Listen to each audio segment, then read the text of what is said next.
बिस्मिल्लाहिर्रहमानिर्रहीम। आज की बात में आज हम बात करेंगे इंटरनेशनल लिटरेचर से इक़्तिबास है, उससे हम इंग्लिश लिटरेचर से एक लेंगे। रशियन लिटरेचर है, रशियन शख्सियत हैं चीकोव, एंटोन चीकोव। बहुत बड़ा नाम है लिटरेचर में। 1904 में उनकी डेथ है और सिर्फ 44 साल में उनकी डेथ हुई है, मगर बहुत बड़े शार्ट स्टोरी राइटर हैं, नावलिस्ट हैं। 400 से ज़्यादा उन्होंने कहानियाँ लिखी हैं। बहुत बड़े नावल हैं, दुनिया में माने जाते हैं। ख़ास तौर पर इनकलाब रूस में उनका बहुत बड़ा काम है। उन्होंने अपनी तहरीरों से कौम को जगाया। सीगल उनका बहुत मशहूर नावल है। उसके बाद थ्री सिस्टर आइवानोव बहुत बड़े नावल हैं। उसके बाद शार्ट स्टोरी बेट यानी शर्त बहुत कमाल की स्टोरी है। वार्ड नंबर 4 उनकी बहुत कमाल शार्ट स्टोरी है। आज एक शार्ट स्टोरी पे चाहूँगा कि उसका थीम आपसे शेयर करूँ। शार्ट स्टोरी के बारे में और अपने काम के हिसाब से फ़िज़िशियन भी हैं, राइटर भी हैं, तो एक खूबसूरत लाजवाब कोटेशन उनकी अपनी है काम के बारे में और लिटरेचर के बारे में। कहते हैं कि मेडिसन, क्योंकि प्रोफेशन के हिसाब से वो डॉक्टर थे चीकोव, तो कहते हैं कि medicine is my lawful wife. Medicine जो है मेरी कानूनी बीवी है। Medicine is my lawful wife and literature is my mistress. Mistress मालकन, जो जहन पर जिस्म पर हुक्मरानी करे वो लिटरेचर है, और मेडिसन जो है वो कानूनी काम है मेरा, जो घर की बीवी कहा जाता है, जिसके बगैर गुजारा नहीं होता। आते हैं, शार्ट स्टोरी उनकी है लेमेंट। लेमेंट का मतलब है दुख, दर्द, रंज। अब क्या रंज है, उससे थीम क्या निकालना चाहते हैं। कहते हैं कि चीकोव की स्टोरीज़ ने इनकलाब रूस में बहुत अहम काम किया था। उन्होंने एहसासात से, अल्फाज से, जुमलों से लोगों के जहन को झंझोड़ दिया था। उस स्टोरी में एक ऐवाना है। ऐवाना कहते हैं कि घोड़ा जोतता है, तांगा चलाता है। चूँकि बीवी मर चुकी है, घर में 2-3 और बच्चे हैं। 10 साल का छोटा बच्चा है, बीमार है, मगर गुर्बत इतनी है कि वो इसका इलाज नहीं करवा सकता।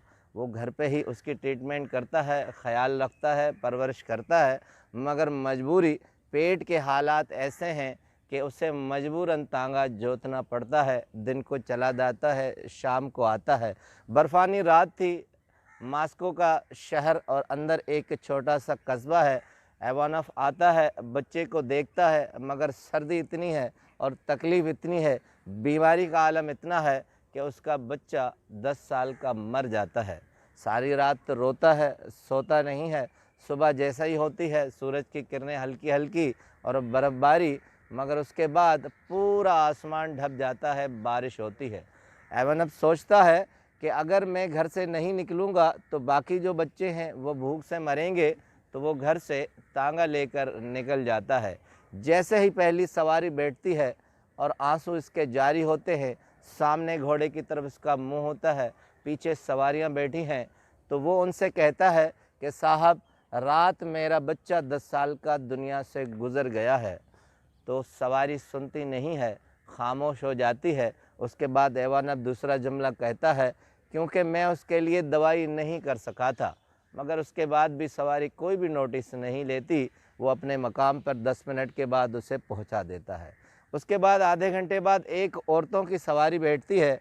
वो जैसे फिर तांगा जोतता है, चलता है, तो औरतों से मुखातब होता है कि मैडम, मेरा बच्चा रात को गुज़र गया है, क्योंकि बहुत तेज़ सर्दी थी और इस आलम में मैं अपने बच्चे को नहीं बचा सका। उसके आंसू जारी होते हैं और औरतें कहती हैं कि अफ़सोस, हम क्या कर सकते हैं।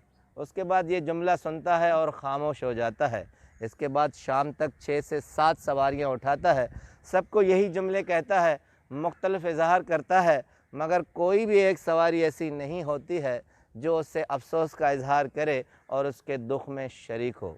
अब चीकोव लिखते हैं कि ऐवानोव वहीं से निकलता है, घर की तरफ रवाना होता है, अपने घर में दाखिल होता है, घोड़े को तांगे से अलग करता है और घोड़े की पीठ पर हाथ रखता है और उसे कहता है कि तुम्हें तो पता है कि रात को मेरा बच्चा मर गया है, 10 साल का बच्चा था, इलाज मैं उसका कर नहीं सकता था, और तुम्हारे सामने तो उसने सांसें दी हैं। तो चेकोव लिखते हैं कि ये सुनना था कि घोड़े की आंखों से आंसू रवाना हो गए। ایک بہت بڑا سبق یہ ہے کہ رشین انقلاب میں بہت سے ایسے اسباب تھے جو انقلاب کا سبب بنے تھے۔ اس میں بہت بڑا سبب یہ تھا کہ لوگ ایک دوسرے کے احساسات کو نہیں جانتے تھے، دوسروں کے دکھ درد کو نہیں جانتے تھے، وہ کسی کو سننے کے لیے تیار نہیں تھے۔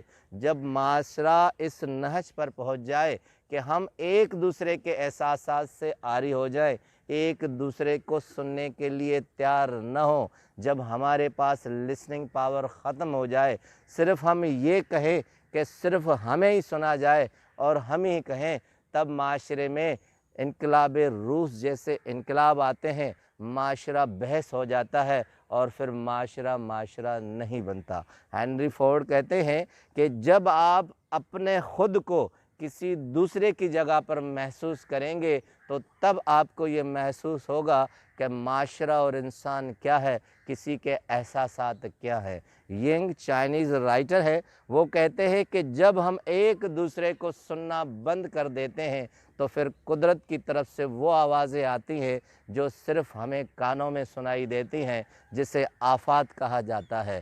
تو زندگی میں ایک دوسرے کے احساسات کو شیئر کیجئے، ایک دوسرے کو سننے اور سنانے کے لیے پابند کیجئے، یہ معاشرہ بڑھے گا، احساسات بڑھیں گے، تعلقات بڑھیں گے، رشتے بڑھیں گے اور محبتیں بڑھیں گی۔ آپ کا بہت بہت شکریہ۔